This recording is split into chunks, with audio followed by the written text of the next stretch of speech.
Síndico profissional é uma nova profissão, relativamente nova, e nós poderíamos dizer que também é uma grande oportunidade para aquelas pessoas que querem se desenvolver, que querem conhecer esse mercado. Hoje com Márcia Mafra, da Mafra Gestão Integrada. Márcia, é uma profissão nova, é um universo imenso a ser desbravado? Com certeza. Lelinha, eu fui dar uma palestra em São José do Rio Preto há 3 semanas atrás e nós pedimos para levantar a mão quem são as pessoas que estavam como síndico orgânico, morador, e quem seriam os síndicos profissionais. E praticamente 90% das salas são síndicos orgânicos. Então, é um universo gigantesco e normalmente as pessoas elas começam por só querer ajudar. Entendeu? Porque ela tem um patrimônio e aí ela quer ajudar nesse patrimônio, ou então que ela domina a área da gestão e ela quer contribuir para que esse empreendimento se valorize. Só que as pessoas ainda não se atentaram quantas oportunidades tem por trás disso, porque hoje, por exemplo, na Mafra, nós gerimos 40 milhões ano. Olha isso. Né? Então, se você observar, tem várias empresas que não gerem esse montante financeiro. Então, é possível sim se destacar nessa profissão, né? Que hoje ela não está regulamentada, basta ter 18 anos e boa vontade, e eu digo ainda, e inteligência emocional para lidar com todos os problemas, porque realmente todas as situações que acontecem acaba recaindo pelo síndico, né? Cai no colo dele para resolver. Então, nós somos realmente resolvedores de problema. Não, resolvedores de problema mesmo. Porque quando eu ouço a palavra síndico, bom, eu e acho que a maioria, imediatamente a gente pensa em pepino, em problema, porque a palavra síndico aparece assim, deu problema, liga pro síndico. Sim. Precisa disso, liga pro síndico. Sim. Portanto, deu problema, liga pro síndico. Então, o síndico é essa pessoa. Bom, tem mais tarefas, né? É porque a gente lembra do síndico e da palavra síndico quando o problema acontece. Mas existe inúmeras outras atividades que não seja resolver problema e apagar fogo. Isso, exato. Bom, primeira coisa é lidar com pessoas, né? Então, sem resolver problema, a gente também tem que pensar em gente, né? Que vai estar trabalhando no dia a dia na operação de um condomínio ou de uma associação. Então, por exemplo, você começa pela portaria. Tem pessoas, então você precisa preparar essas pessoas para que ela possa recepcionar a sua família bem, os prestadores de serviços, imobiliárias que vão visitar para vender o imóvel. Então, são várias atividades que começam já na linha de frente. E a partir do momento que você se adentra dentro de um condomínio, uma associação, você quer que esteja em ordem, limpo, organizado, com uma boa aparência. E aí são pessoas também que estão nessa atuação. E o pior, né, eu considero pior, é a gestão de prestadores de serviço, né? Por que eu considero? Porque tem momentos que você não tem tempo suficiente para acompanhar todos os prestadores que passam por essa área. E felizmente ou infelizmente, acontecem situações que ou o prestador ele faz o serviço e não acaba, ou às vezes não se comporta adequadamente dentro desse ambiente, e isso acaba criando alguns transtornos na gestão do empreendimento. Então, eu costumo dizer assim, é bom o prestador de serviço porque ele vai facilitar o dia a dia do zelador, né, da operação como um todo, mas ao mesmo tempo, se você coloca pessoas não qualificadas, se você não acompanha a entrega dele, provavelmente você vai pagar uma nota fiscal da prestação de serviço, mas não vai receber o serviço por completo. Então, e é bem delicado. Então você diria, eu imagino que sejam muitos desafios, mas você poderia dizer, considerar que o desafio mais difícil, né, a tarefa mais difícil dentro de todas elas é então lidar com os prestadores? Olha, são várias situações que eu considero difícil para uma operação que roda 24 horas. Mas na minha opinião pessoal, né, não falando da Mafra, mas pessoal, é a ingratidão, né, da entrega. Por quê? Que para mim é mais difícil? Que foi por isso que eu fui buscar mentoria e eu fui me preparar um pouco melhor para essa profissionalização. Porque quando você busca um prestador, você entrega um escopo do que você precisa desse prestador, você cota 3 cotações, então você tem muito trabalho até chegar no resultado final, entendeu? Até na entrega final desse produto, desse projeto que você está encabeçando, além das responsabilidades. E às vezes a gente recebe alguns feedbacks, não, mas você poderia ter feito com outra pessoa, você poderia ter feito com outro prestador. Só que ele nem pergunta qual foi o escopo da cotação, do projeto, a importância dessa entrega. E isso leva tempo. E infelizmente nem todos reconhecem a qualidade que chega até ele, né? Eu vou dar um exemplo simples. A gente assumiu um empreendimento que o síndico, ele fez um projeto de revitalização de uma área comum e inicialmente ele pediu R$90 mil. Aí ele não orçou, ele não entendeu dessa área no qual ele ia revitalizar. E essa obra que ia custar como aporte para o proprietário de 90 mil, né, dividido para todos os condôminos, essa obra ficou em 500 mil. De 90 foi para 500? Isso.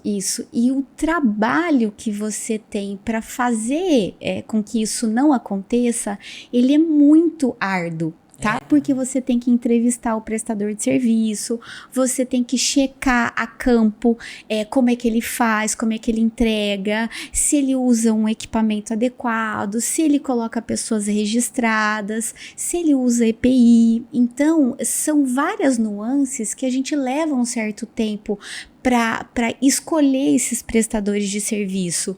E infelizmente, porque não tem uma certa legislação para ser o síndico, as pessoas colocam o síndico, todo mundo na mesma panela, sabe? O síndico não sabe cotar, o síndico não sabe avaliar, o síndico não sabe entrevistar esse prestador de serviço, entendeu? Então, para mim, a ingratidão é o ponto que me incomoda um pouco. Eu super entendo isso que você disse, porque, na verdade, tudo depois que está pronto parece simples e fácil, né? Sim.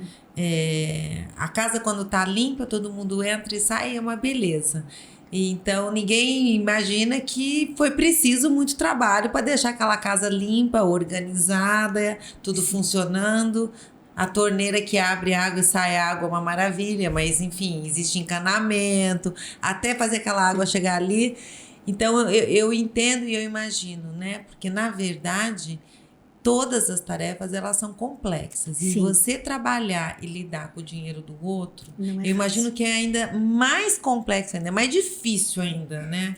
Sim, porque nós temos culturas diferentes. Então, tem pessoas que já moraram em condomínio, tem pessoas que têm uma expertise maior em determinado segmento. Então, por exemplo, se eu vou fazer uma reforma no salão de festas, é óbvio que se não contratar um especialista para entregar um projeto, para aprovar esse projeto, a entrega ela vai ser muito amadora, né? Porque vai colocar o piso que o síndico quer, a cor da parede que o síndico quer. Então, não é assim que funciona. Então, a Mafra hoje, ela busca sempre por entregar para o prestador o que ele é especialista.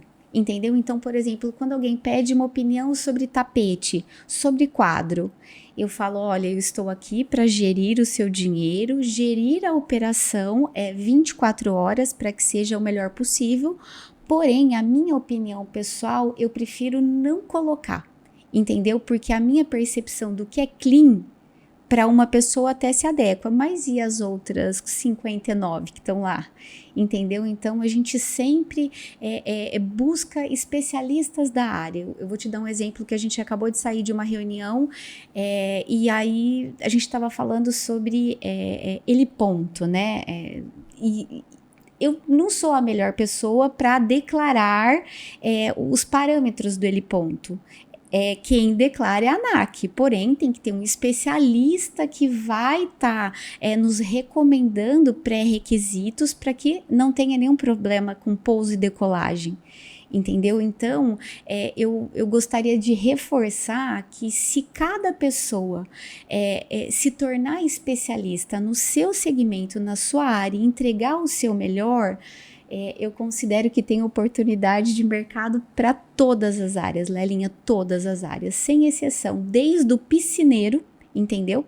Porque às vezes o pessoal desmerece, né? Ai, mas coitado, ele é só o piscineiro. Não, ele é o cara que deixa a sua piscina impecável para não te dar uma doença de pele, para que a sua criança diminua a quantidade de cloro que ele absorve lá dentro da piscina, para que você tenha lazer no seu momento de lazer, entendeu? Então, eu costumo dizer que assim, quando um síndico ou mesmo um zelador, ele quer fazer todas as operações dentro do condomínio, eu não recomendo.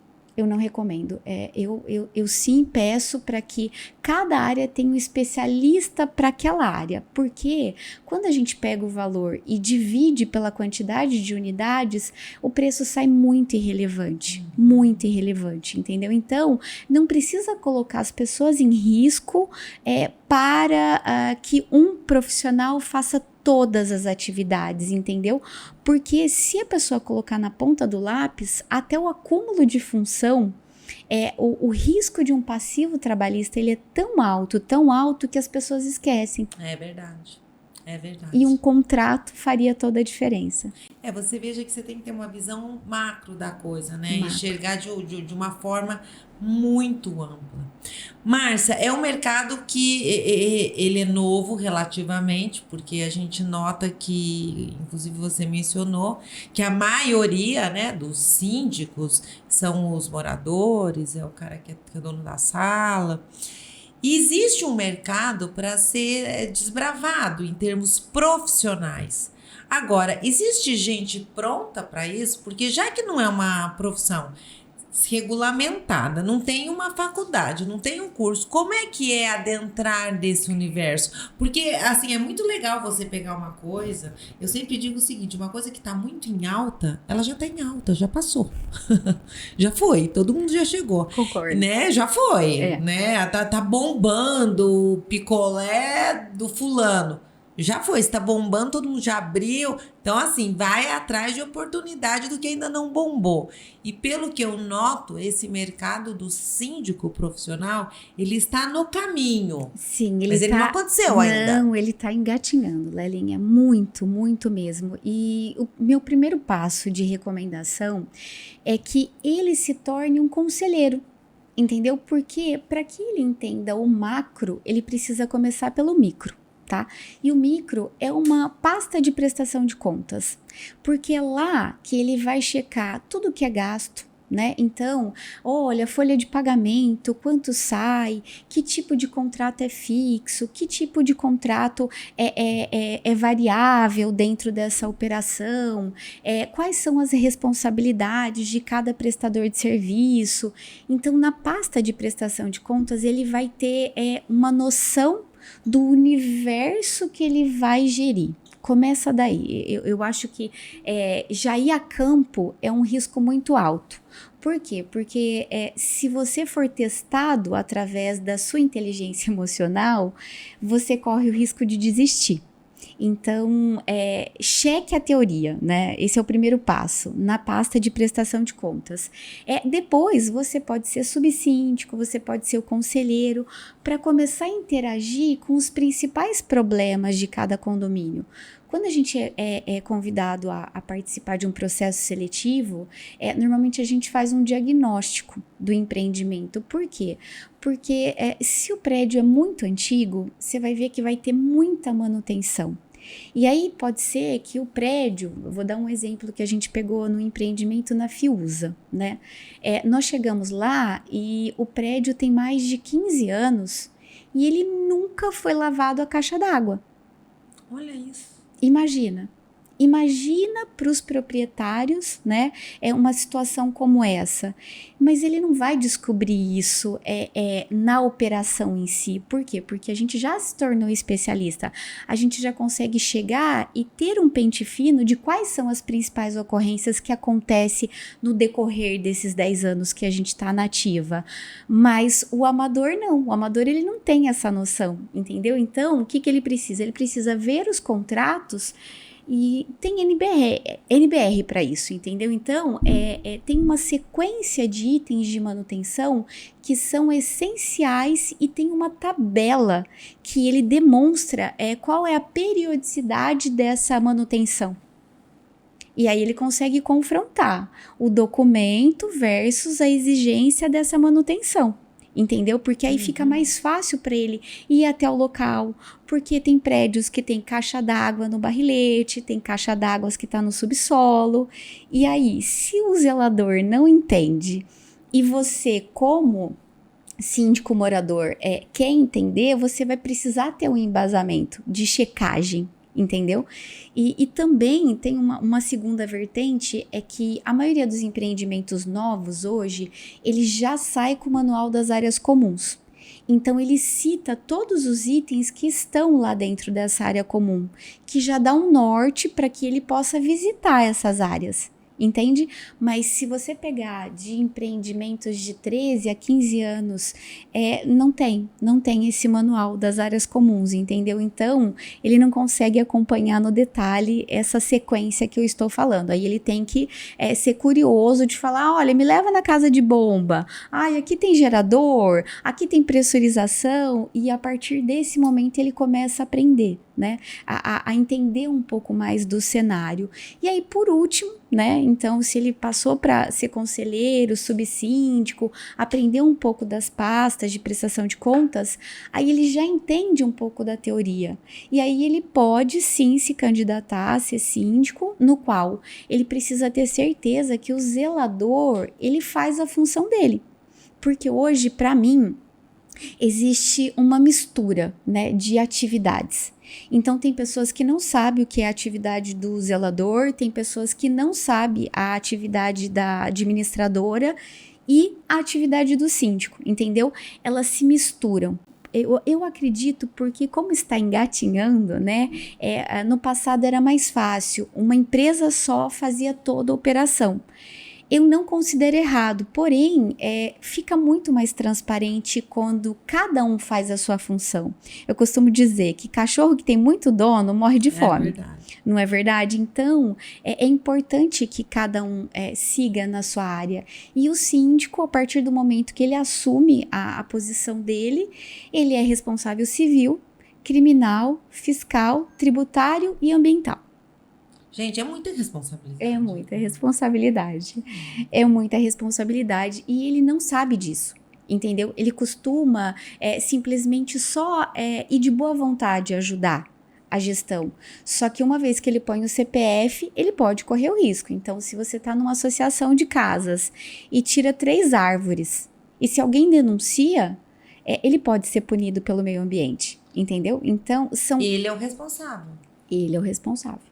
Quer dizer que todos os empreendimentos que a Mafra faz a gestão, a Mafra é responsável. Na verdade, a Márcia, porque a Márcia. Isso, a Márcia. Por quê? Porque a Receita Federal, ela exige um CPF. Entendeu? Então, eu posso eleger a Mafra como responsável pela operação inteira, porque a nossa empresa, ela segue o mesmo protocolo empresarial, entendeu? Porque se você vende profissionalização, você tem que ter coerência de trazer essa profissionalização para dentro de casa. Então, mas a Receita Federal, ela só aceita um CPF. Olha que responsabilidade. Olha que responsabilidade. Meu Deus, realmente é uma grande responsabilidade. Agora, quando a gente vê, né, a responsabilidade grande que envolve, as demandas, o número grande de demandas, de problemas, A gente, assim, eu te ouvindo, eu realmente entendo que precisa, assim, que faz muito mais sentido uma empresa cuidar de tudo isso do que um mero morador. Porque o morador, ele pode ter boa vontade, ele tem uma super boa vontade, ele quer cuidar ali, quer ser bacana com os vizinhos, ninguém quer, então eu vou. Mas ele tem uma vida, ele tem trabalho, ele tem outras coisas. Como é que ele vai ficar cuidando? Chegou um detalhe crucial que às vezes ele esquece. Ele esquece que ele mora lá dentro. E aí o vizinho não vai olhar para ele como vizinho.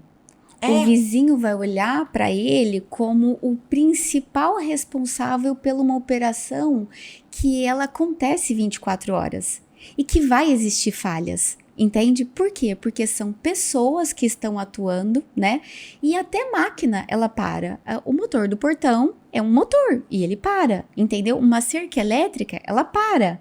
Uma pressurização para. Um gerador, se não tiver combustível, para. Entende? Então até o equipamento ele para. E o morador ele não vai considerar como vizinho, ele vai considerar como o principal responsável. Até existe, eu não sei se é mito, lá vai a gente, mito ou verdade? Pois é, vamos lá. Mito ou verdade? O síndico, vou falar do síndico morador, aquele síndico lá morador, não tô falando de empresa, tô falando daquele cara que mora.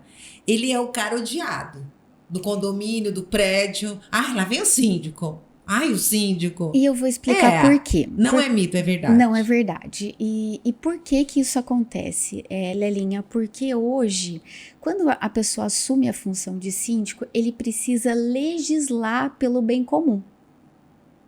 Você concorda? Então, por exemplo, se você quer fazer uma festa no parquinho ao ar livre, entendeu?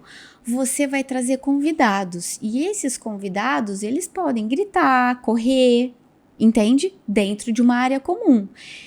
Para você que está fazendo um podcast dentro da sua casa ou mesmo fazendo uma reunião home office, esse barulho ele vai te perturbar, você vai realmente ficar irritada por uma situação. E aí a casa dele, entendeu? Ele vai exigir um resultado diferente e normalmente ele vai ter que se impor ou ele vai ter que ceder. Só que são duas pessoas diferentes, então ele vai ter que escolher quem ele vai agradar. Você concorda? Então, a pessoa que tá com as crianças, se ela for privilegiada, ela vai ficar feliz com você. Mas o cara que está fazendo uma reunião em casa, que não pode ter barulho, ele vai ficar incomodado com você, entendeu? Então, por isso que gerir uma comunidade é uma tarefa muito difícil. Não é uma tarefa fácil, porque você tem que ajustar várias culturas, legislar o que é comum, entendeu? E fazer cumprir. Entendeu? Então pode ser que, por exemplo, olha, chegou um corretor que quer vender uma unidade agora, esse horário. Tá começando a escurecer, o zelador já foi embora, não tem ninguém para acompanhar. Você tá chegando em casa para tomar um banho e usar uma área comum. Você vê um corretor versus um novo proprietário lá, você vai se sentir incomodado, que é um estranho que está dentro da sua área comum, entendeu? Mas você vai ter que falar não. Então, é bem delicado. Hoje, assim, vendo de uma forma profissional, realmente é muito mais fácil deixar o síndico profissional, porque ele não vai agradar a Lelinha ou vai agradar a Patrícia, entendeu? Ele vai simplesmente voltar e falar, olha, infelizmente a gente vai ter que seguir o horário pré-determinado. Entendeu? Tem não exceções? Não é culpa de ninguém, pronto. Não, porque precisa usar a favor de todos, entendeu? Então, por exemplo, às vezes o pessoal fala, mas Márcia, corretor poderia deixar um corretor entrar de sábado no empreendimento vertical. Eu posso deixar? Mas você concorda? Você está tomando banho de piscina, você está usando uma sauna, e aí chega um corretor de sábado com mais 5 pessoas que vai a família inteira para visitar o apartamento. Você não vai se sentir invadida por pessoas estranhas? Entende que se for um morador, ele vai falar, ai não, mas é aquela unidade minha que eu tô vendendo, você tem que me ajudar. E aí você vai ficar sempre nessa situação desconfortável. Realmente é uma profissão, é um cargo de muitas demandas e de muito jogo de cintura, né, Sim. Márcia? Então, eu vou... Bom, nós temos muita coisa para conversar. Então, Né? Nós temos muita coisa para conversar. Tem um monte de perguntas que eu fiquei aqui que eu quero trazer. Então, a gente vai continuar esse nosso bate-papo. Né? Nosso tempo agora tá acabando neste podcast. Mas para a gente finalizar, você que é aí essa mulher pioneira na área, né? Porque você é pioneira, tá desbravando esse universo. A sua mensagem para aquela pessoa ali que tá nos vendo, nos ouvindo e que falou, poxa vida, eu quero adentrar esse mundo. Para essa pessoa que te acompanha, qual que é a mensagem que você deixa para ela? se você é uma pessoa centralizadora, preste bastante atenção em entrar nessa atividade. Por quê? Para que você tenha paz, para que você tenha equilíbrio, para que você consiga ser um síndico profissional, você vai ter que aprender a delegar.